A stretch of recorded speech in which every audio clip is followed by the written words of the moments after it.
Apocalipsis en 7 minutos.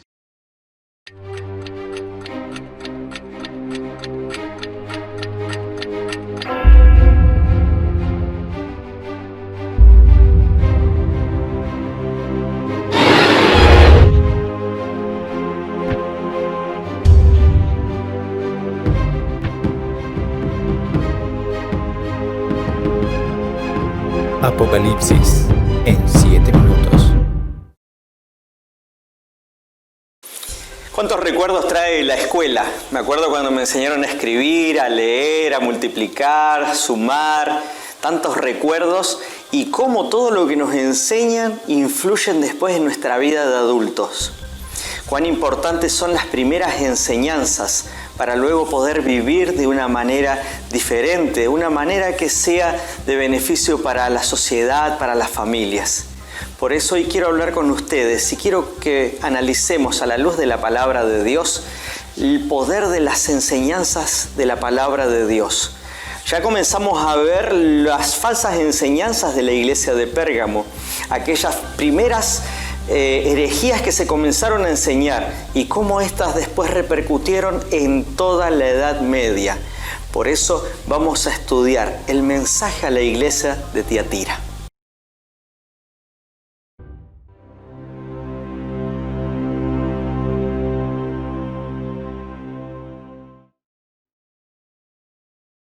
La ciudad de Tiatira se encontraba a 65 kilómetros de Pérgamo. Era una ciudad que no tenía atractivo significante para el mundo antiguo. Sin embargo, se encontraba sobre una de las rutas principales para el comercio exterior.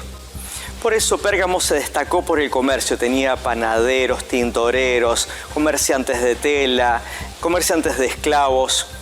De esa manera, era como casi la mayoría de la población participaba del comercio. Los gremios eran muy importantes, muy activos. No pertenecer a uno de ellos era un suicidio económico para el comerciante.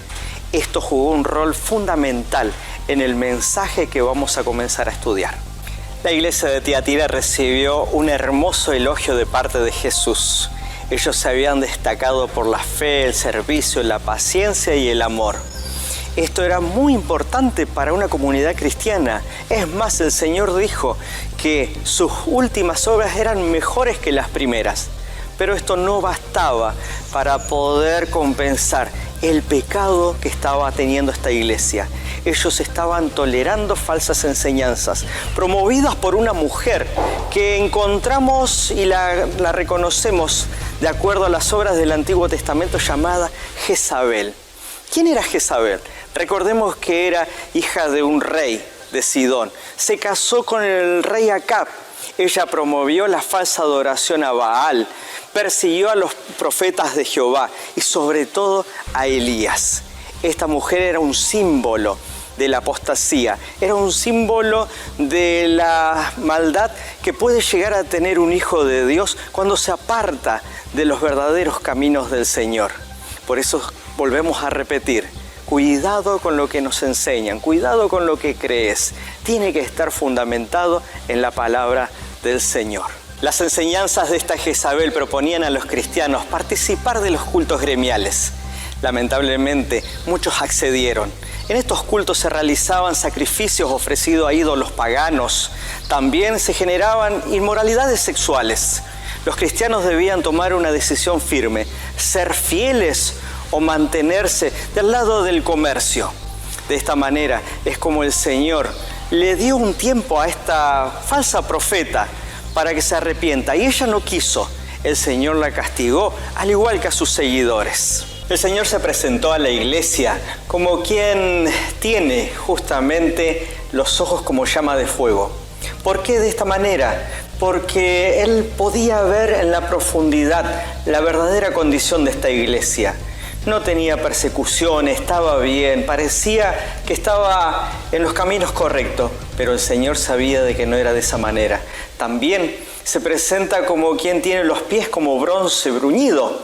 Debe haber llamado la atención para los metalúrgicos de la iglesia, presentando la estabilidad de su palabra, la estabilidad de su reino, pero sobre todo como el Hijo de Dios. Un claro desafío para el Dios patrono de la ciudad que era Apolos. Él era el hijo del dios Zeus.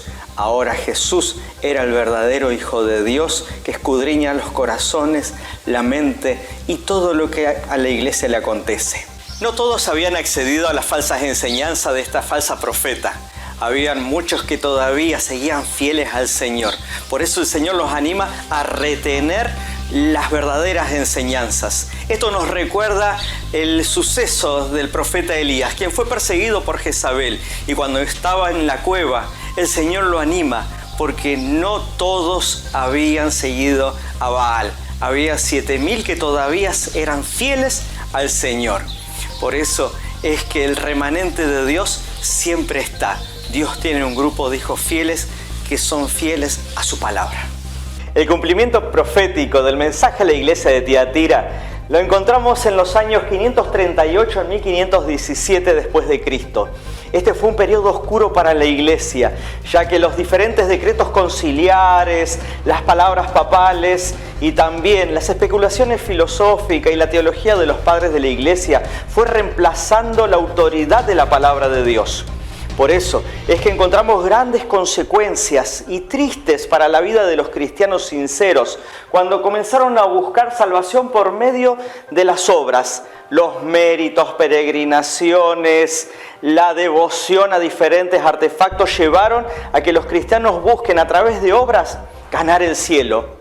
Además, también se buscaron otros intercesores aparte de Cristo. Los santos seres celestiales ocuparon el lugar de Jesús, que Él, como nuestro sumo sacerdote en el santuario celestial, fue oscurecido justamente por estas falsas enseñanzas. Y también encontramos el cambio de dos mandamientos muy importantes, el segundo y el cuarto. El segundo dice que no hay que adorar imágenes y el cuarto nos invita a adorar al Señor en el día sábado. Los dos fueron reemplazados, especialmente el último, donde se reemplazó por el día domingo, el día que los romanos adoraban el sol. Y por último se desvirtuó el carácter de Dios, con la creencia de un infierno donde los pecadores al morir van para sufrir eternamente el fuego consciente y eterno. Muchos dejaron de amar a ese Padre amante, a ese Salvador que quiere tu salvación y la mía. ¿En qué crees? Y te invito que todas tus creencias puedan estar avaladas por el fundamento de la palabra de Dios. El Señor le prometió a los vencedores que le daría en primer lugar una vara de hierro para juzgar, para pastorear a las naciones. Iban a compartir la autoridad de Jesús en el reino eterno. Y en segundo lugar, la estrella de la mañana. Una promesa donde el mismo Jesús quiere darse a sus discípulos de una comunión eterna, donde nadie nos separará del Señor, porque Jesús pronto vendrá y estaremos siempre con Él. Entender el mensaje de la iglesia de Tiatira nos ayudará a comprender Apocalipsis capítulo 12 y el capítulo 13. Es fundamental entender este mensaje porque el Señor desea que más allá de la fe, el amor, el servicio, la iglesia se destaque por su pureza doctrinal. Y es por esa razón que necesitamos mantener la Biblia en alto. Hoy te animo que puedas estudiarla, dedicarle tiempo, dedicarle entusiasmo para saber qué es lo que Dios quiere de tu vida. No te apartes de ella. El Señor bendecirá tu vida y bendecirá tu iglesia. Si te gustó este video, compartilo. Quiero invitarte también que si quedó alguna duda, alguna pregunta que quieras hacer con respecto a lo que estamos viendo desde el capítulo 1 hasta el capítulo 3, al finalizar esta serie, el primer bloque profético, vamos a estar respondiendo. Por eso, déjalo en el comentario. Y ahora me despido deseando que el Señor te bendiga y te guarde. Que el Señor haga resplandecer su rostro sobre vos y tu familia y te dé paz.